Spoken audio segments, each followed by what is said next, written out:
Пошла запись. Как сделать канализацию в частном доме? И сегодня мы разберемся. И с нами Николай, специалист по канализациям, отоплению и водоснабжению. Добрый день. Рад приветствовать, Александр. И всех подписчиков. И всех подписчиков и участвовать, да, в данной видеосъемке, да. Николай, какие вообще есть виды канализации, которые применяются в частных домах? Ну, вообще в природе существует три варианта решения проблемы. Первое – это накопительная емкость. Да. Второй вариант – это септики. Третья – станция биологической очистки. Есть еще, конечно, выгребные ямы, которые раньше были очень распространены. Но выгребные ямы, они, во-первых, не работают в глине при высоком уровне грунтовых вод. Они нарушают экологию, поэтому их рассматривать не стоит. Поэтому три варианта. Накопительная емкость, септики и станция биологической очистки. Давайте, чтобы предметно разговаривать. Я тебе котенка дам сейчас. Да. Первое. Посиди чуть-чуть. Накопитель. Второе. Септик. И третье – это станция биологической очистки. Накопитель. Плюсы, минусы. Что из себя это представляет? Накопительная емкость. Образно говоря, дом, земля, емкость. Сейчас даже поближе покажу. Труба зашла.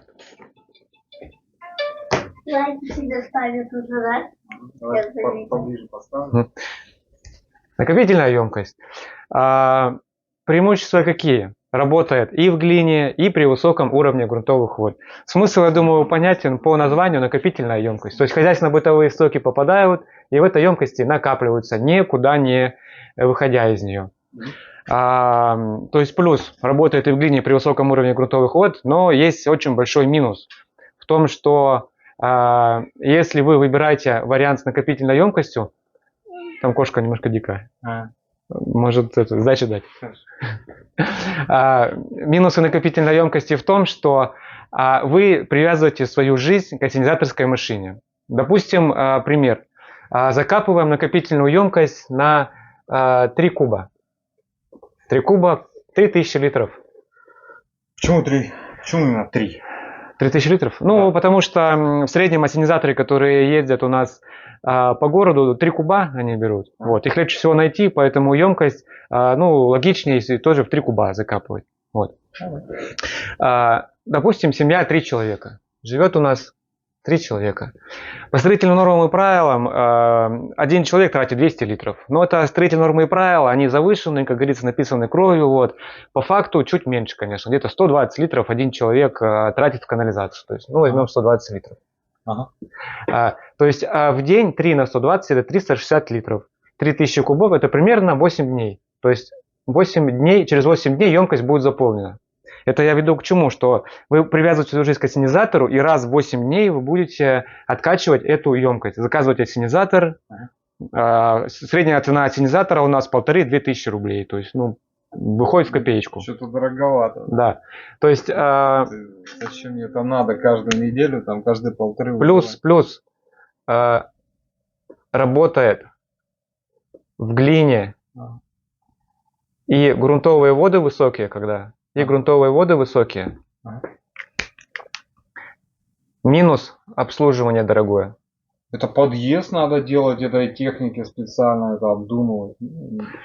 Ну да, то есть этот вариант имеет место быть, если у вас, допустим, дача и, допустим, у вас только один санузел и все. То есть тогда в этом случае еще этот вариант можно рассмотреть. Ну, для дачи. Вот, да. Для дачи, для одного санузла. Вот.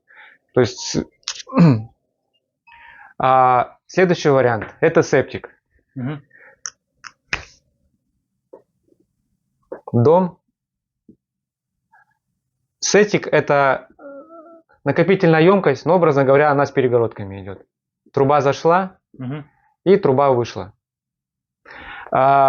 Септик. Какие у него недостатки? То есть, если у нас накопительная емкость и в глине, и при высоком уровне грунтовых вод работает, то септик у нас не работает при высоком уровне грунтовых вод. При высоком уровне грунтовых вод. Я даже покажу. Вот, допустим, здесь вода. где-то вот так вот, да, все заливается. И получается, куда будет уходить Ну вода? да. Если вода у нас поднимается до трубы, которая исходит из септика, Ага. соответственно, то принцип сообщающих сосудов, вода стоит и здесь. То есть, образно говоря, деньги закопали в землю. И в случае с септиком работает вариант, то есть отводить не фильтрационное поле, а в дренажный колодец из колец. Мгм. Но опять же таки, если опять надо сюда ставить насос, если вдруг не впитываться в грунт, и откачивать дальше в канаву. То есть Ага. само устройство это очень дорогое, потому что надо дренажный колодец сделать, нужно септик окорить в железобетонной плите, чтобы его из земли не выдавило. В общем, удовольствие такое себе. И третья у нас станция биологической очистки. Не работает. Размазал больше. Вода есть. Да давай скажи. Так. Третий вариант. Земля продолжается. Рисуем дом. Станция биологической очистки.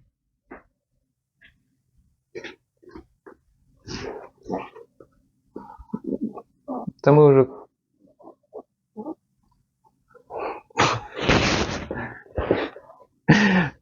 Третий вариант. Станция биологической очистки. Работает и в глине, и при высоком уровне грунтовых вод. Отводить чистую воду можно, допустим, в канаву. Ага. В случае с септиком ставить в него насос и отводить чистую воду в канаву запрещено. И законом запрещено, и будет запах в канаве. Ага. В случае станция и септик очищает на 60%. Ага. Станция биологической очистки на 98%. Поэтому чистую воду можно отводить в канаву, потому что очистка 98%. У септика только на 60%. Обязательно надо отводить или фильтрационное поле, или дренажный колодец. Есть запахи вообще, нет? Если, то есть все эти три вида, если грамотно смонтировать, запаха не будет. Грамотно это что такое? Это надо сделать фановую трубу. Ага. То есть фановая труба это важно, про нее нужно знать. Ну, вкратце, что такое фановая труба? Дом, закапываем септик или станция биологической очистки, неважно. И труба заходит у вас в дом. Так, насос отводит ее дальше в канаву. То есть 110-я труба, которая заходит к вам в дом, она должна сообщаться с атмосферой. Первый вариант, это она должна выходить выше кровли на 30 сантиметров. Угу. Второй вариант, на вентилируемый нежилой чердак, если он есть. Ну и есть еще варианты по фасаду дома поднимаются. И перед станцией на высоту 2 метра. Но уличные варианты не очень хорошо. Вот. Но фановая труба обязательно должна быть. Фановая труба несет в себе две функции. Первая, она предотвращает открывание гидрозатворов у вас в помещении. Второй вариант, она отводит газы, которые выделяются в станции, в септике или в накопительной емкости. Эти газы, они без запаха, они не вонючие, как принято говорить. Просто если эти газы выделяют микроорганизмы, с помощью которых происходит очистка в септике и в станции биологической, они выделяют газы. Эти газы нужно отводить из станции. Если эти газы не отводить из станции, то они будут растворяться внутри жидкости, и получается бактерии будут процессом своей жизнедеятельности убивать сами себя, и прочистка будет гораздо ухудшаться, степень очистки. Вот, поэтому фановая труба это обязаловка. Фановая труба и в квартирах, если вы жили, то есть фановая труба в наших квартирах тоже есть, это обязательно в любом доме. Вот. Что чаще заказывают? Что из них чаще люди заказывают вот в нынешнее время в наши дома загородные?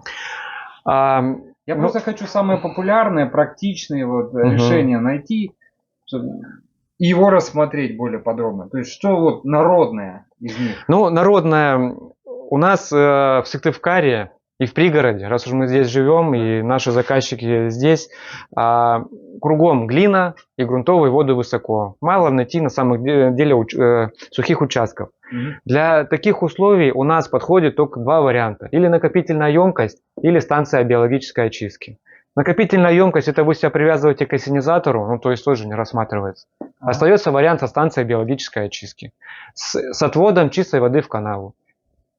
Что-то более можешь раскрыть, более подробно рассказать об оборудовании, что из себя представляет, сколько стоит, на сколько человек, что вообще надо?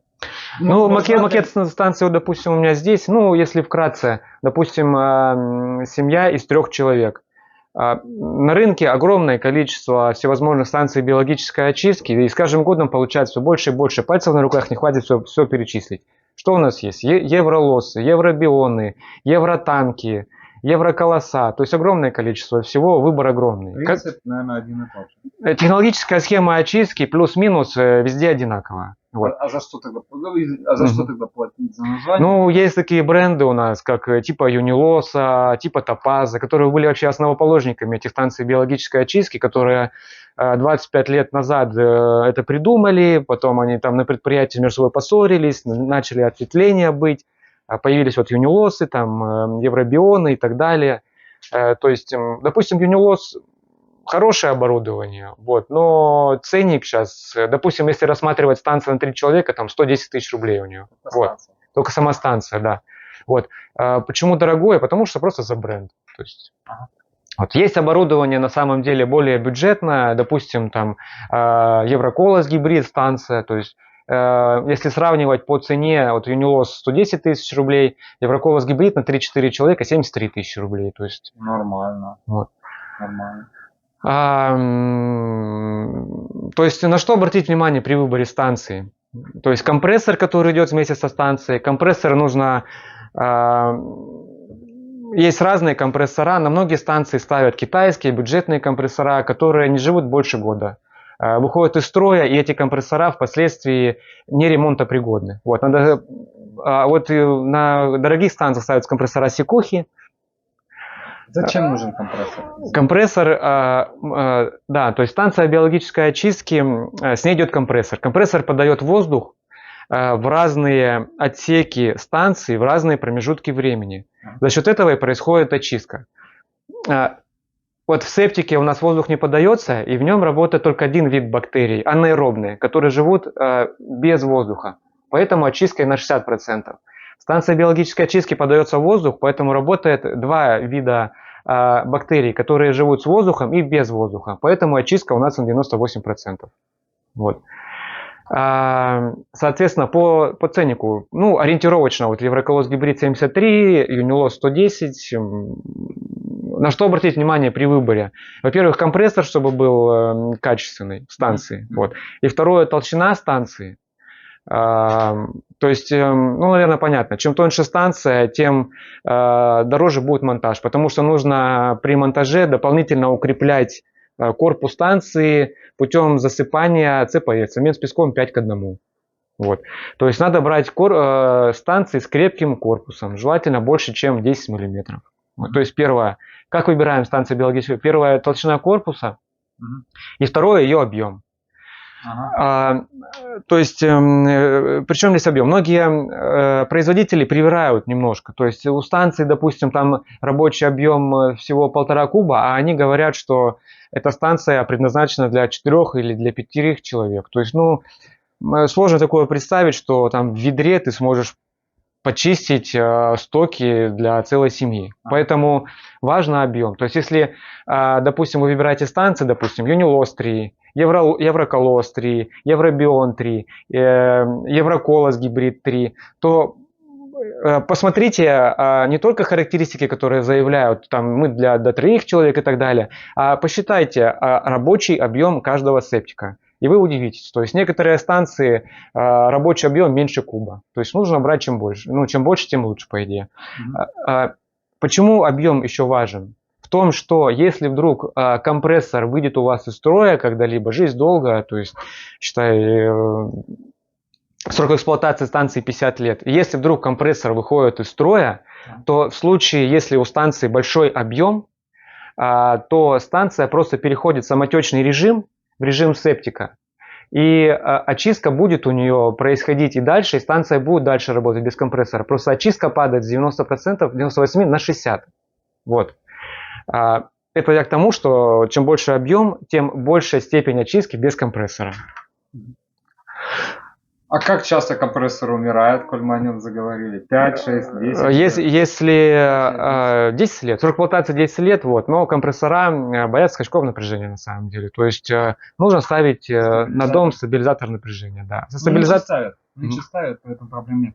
Мгм. Как обслуживать его? Вот я его закопал, потом каждый год я крышку открываю, и что мне делать? Или нормально там все? Ну, то есть хозяйственно-бытовые стоки, какие попадают в станцию, они делятся на ил и на чистую воду. Чистая вода отводится дальше, допустим, в канаву или в дренажный колодец, если нет канавы, а ил скапливается в станции. Вот этот ил и нужно удалять. В зависимости от разного производителя разной станции, разное количество обслуживаний в месяц. То есть, ну, в среднем это 1 раз в 2 года. То есть станции, допустим, Юнилос, ну, они не любят, чтобы их забрасывали, их нужно раз в полгода. Ну, край 1 раз в год обслуживать. Есть станции другие, там Евроколос гибрид, допустим, их можно обслуживать 1 раз в 2 года, раз в 3 года. Вот.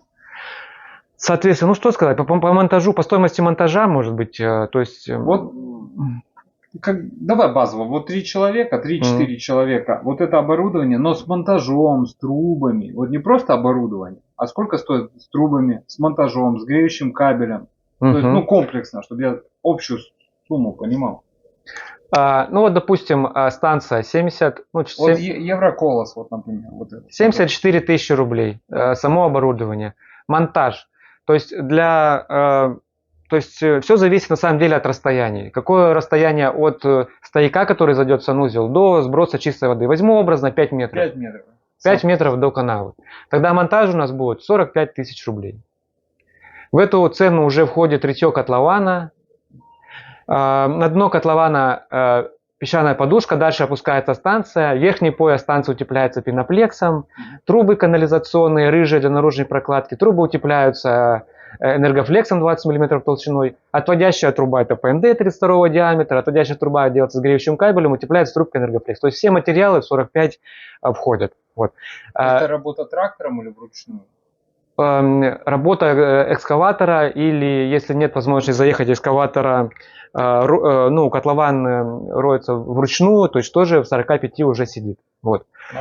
Дальше, соответственно, если расстояние увеличивается от 5 метров, то ну, погонный метр ориентировочно стоит 1100 рублей. То есть здесь работа, трубы и утеплитель. Вот. То есть, ну, ориентировочно, вкратце, если так. Если, допустим, сразу скажу, если вдруг канавы нету, и предусмотреть ее нет возможности выкопать, хотя бы на штык лопаты, чтобы чистой воде направление придать, нужно делать дренажный колодец. Дренажный колодец, это что такое? Вырывается котлован, на дно котлована геоткань, дальше щебень 1,5 куба, кольца железобетонные, вершняк железобетонный, люк. То есть это вся конструкция еще плюс 35 тысяч рублей. 35 тысяч рублей – это дренажный колодец. Если нет канавы. Если есть канава, отводите в канаву и не знайте бед. Понял, то есть 120 тысяч я уложусь. 120 тысяч, да. 130 тысяч я уложусь. У меня будет нормальное оборудование. Окей. Все верно. Ну, если вкратце так, тогда подытожу, в принципе... Какие проблемы, какие нюансы есть вообще в процессе монтажа канализации? Вот что учитывать мне как заказчику, ну и может и вам как специалистам. В дождь, снег, когда можно, когда нельзя закапывать? Ну, дождь, снег, в принципе, погодные условия, то есть если делать надо, делать, то есть одеваются дождевики, в принципе, и вперед. Вот. Зимой тоже работы можно делать, просто зимой это будет дороже на самом деле, вот, потому что грунт промерзл, нужно тратить время на работу техники по рыхлению этого грунта. Единственное, что я посоветовал, наверное, вашим заказчикам приобретать оборудование зимой, потому что зимой у производителей скидки. Вот. Многие продавцы оборудования разрешают оставлять его на складе у себя до даты монтажа, а монтировать потом уже летом. То есть это был бы оптимальный вариант по деньгам. Покупать оборудование зимой, а монтировать летом. Вот. Ну и... С подъездными путями как? Вы на себе можете донести? Есть какие-то вот технические сложности? Нет? Вот у нас есть. У нас с дорогами и с электричеством постоянные проблемы. А у вас? Да, в принципе, ну, электричество, конечно, надо. Станция энергозависимая, то есть, что нужно? Когда при монтаже вырывается котлован, опускается станция, и станцию обязательно нужно наполнить водой. Вот. Это делается для того, чтобы скомпенсировать давление, и станцию земли не выперло, как пузырь из воды. Откуда взять воду? Вот, то есть скважина или колодец. То есть рекомендация какая? Рекомендация. Планировать монтаж станции, когда уже у вас будет источник воды. Просто в ином же случае необходимо будет эту воду привезти. А воду привезти — это дополнительные затраты. То есть, зачем, если у вас и так есть своя скважина? А вы возите? Мы возим, да, подрядчиков, да, подрядчики есть, которые цистерны по 3 куба приезжают, заправляют воду, да. Вот. А по поводу подъездных путей, при расположении станции на участке я бы рекомендовал располагать ее по возможности ближе к сбросу чистой воды, то есть, допустим, к канаве. Вот. В случае, если все-таки вы выбираете вариант с септиком по какой-либо причине, септик лучше располагать ближе к дороге, потому что вам нужен будет тоже вызывать ассенизатор, который будет откачивать периодически у вас это. С накопительной емкость тоже самая история, то есть ближе к дороге. В случае станции биологической очистки, в принципе, ил можно откачивать вручную дренажным насосом. Много потребляет компрессор? Да, станция энергозависимая, потребляет компрессор, примерно 1 киловатт в сутки, то есть, сопоставимо с лампочкой Ильича. Ерунда. Так, там есть еще какой-то датчик. Да, есть такая доп. Опция, которую тоже бы настоятельно рекомендовал воспользоваться. Называется аварийная сигнализация. То есть, что это такое? То есть, представим ситуацию. Опять же, жизнь долгая, все бывает. В станции стоит насос. Насос вышел из строя. Но средний срок жизни насоса это 4-5 лет. Живут и больше, 5 лет. Представим ситуацию. Насос вышел из строя, а вы продолжаете пользоваться канализацией, спускаете хозяйственно-бытовые стоки. Вот. То есть в станцию стоки поступают, но из нее не выходят. То есть станция просто наполняется, и есть риск в определенный период ее затопления станции. Вот. Соответственно, чтобы жить спокойно и не заглядывать там каждый вечер в свою станцию, ставится внутрь станции поплавок, внутри дома ставится лампочка. Если вдруг в станции хозяйственно-бытовые стоки подошли к какой-то критической отметке, поплавок всплывает наверх, и лампочка загорается у вас в санузле. Тем самым она вас предупреждает, что уровень хозяйственно-бытовых стоков критический, пойдите и посмотрите, что случилось с насосом. То есть аварийная сигнализация, на самом деле стоит она недорого, там порядка 3000 рублей. У меня звуковой элемент. Звуковой элемент, кстати, тоже очень удобно, звуковой элемент, если, то есть, лампу не видно. Он стоит и орать начинает. Да, звук вы точно услышите. Да, Так, давай к вопросам. Можем сейчас зайти, как мой телефон, в группу, и там вопросы. Возможно, дорогие зрители, если у вас есть вопросы, задавайте. Мы сейчас ответим. Так, ВКонтакте. Да, в ВКонтакт зайти, и я думаю, под постом там уже, уверен, есть вопросы. Видно? Сейчас. Зайди еще раз, пожалуйста.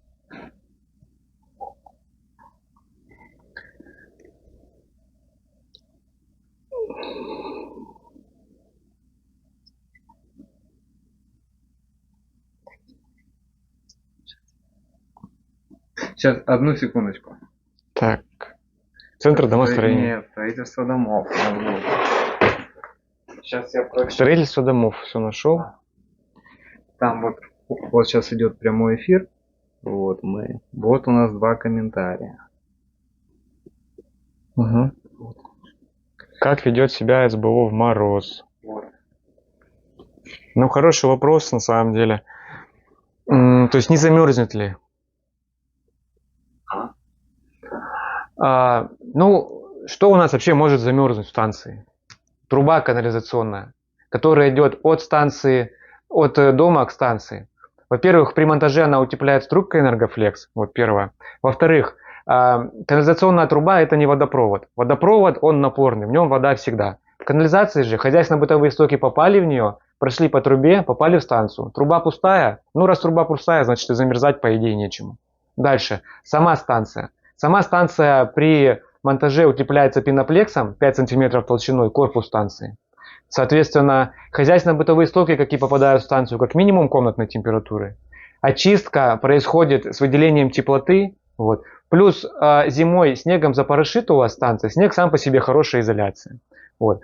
Поэтому замерзание исключено. Вот. Замерзание всячески исключено. А отводящая труба почему не замерзает? Потому что отводящая труба, во-первых, делается с контруклоном в сторону станции. Зачем это делается? То есть насос чистую воду выдавил в канаву, и если в трубе вода осталась, чтобы она затекала внутрь станции. То есть, опять же, труба пустая, замерзать нечему. Ну и плюс отводящая труба делается с греющим кабелем, то есть на всякий случай. Вот. У нас за 9 лет смонтировано уже и продано там более 1500 станций, и на сервисном обслуживании большое их количество. Мы и приезжали в минус 35, открывали станции, там всегда плюс 10. То есть ниже, чем плюс 10, не опускается температура в станции. Поэтому этого бояться абсолютно незачем. У меня у самого станция биологической очистки, срок эксплуатации 6 лет, ничего не замерзает, все прекрасно работает. Даже редко чистим или редко залезаем, все работает прекрасно. Анна Быстрова задала вопрос, что какое оборудование порекомендуем. Вот это, СБО, станцию биологической очистки делайте и проблем не знаете. Хорошее оборудование. Ну, то есть я на своем примере. Я доволен. У меня работает, что там бурлит, кипит. Запахов никаких. Очистка хорошая, все замечательно уходит. То есть я проблем не знаю, я доволен.